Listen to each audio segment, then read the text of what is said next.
Good morning students, I am your teacher school UPS में पूरा class 4 subject English. बच्चों, जो हमारा टॉपिक है वो है इन इवनिंग प्रेयर, शाम की दुआ। बच्चों, ये कौन मांग रहा है ये दुआ शाम को? एक बच्चा दुआ मांग रहा है अपने लिए, अपने वालिदैन के लिए, अपने बहन भाइयों के लिए और अपने दोस्तों के लिए। क्या मांग रहा है? ये दुआ मांग रहा है। बच्चों, हमने पोएम खत्म किया, आज हम उसके क्वेश्चन करेंगे। पेज नंबर है 52। पहला क्वेश्चन है, who is the speaker of the poem? बच्चों, इसकी पोएम को बोलने वाला कौन है? एक बच्चा है। A child speaker is this poem. कौन है? In this poem, in this poem, in INN, in this poem.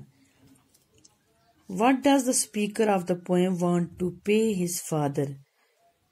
बोल जो है, बच्चा क्या चाहता है अपने बाप से?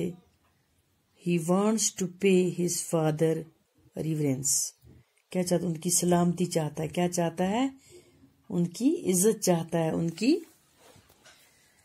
उनकी इज्जत चाहता है। क्वेश्चन नंबर 3 है, How many brothers does the speaker of the poem have? What does he pray for them? कितने भाई हैं किसके? स्पीकर के, बोलने वाले के, उस बच्चे के। He has 2 brothers. He prays that his brother remain away from evil doing and laziness. ये किसके लिए मांग रहा है? अपने भाई के लिए, बहन भाइयों के लिए दुआ मांग रहा है। What does an innocent and grateful heart mean?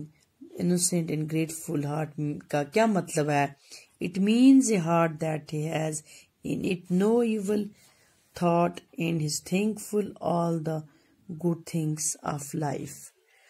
बच्चों, ये पोएम के 4 क्वेश्चन हैं। इनको अच्छी तरह इस पर नोटबुक पर लिखना और याद भी करना। पोएम को पढ़कर समझकर आप खुद भी इसके क्वेश्चन लिख सकते हो। लेकिन ये मैंने असाइनमेंट दिए, यहाँ पर मैंने क्वेश्चन लिखे हैं बुक पर, आप इसको अच्छी तरह देख सकते हो।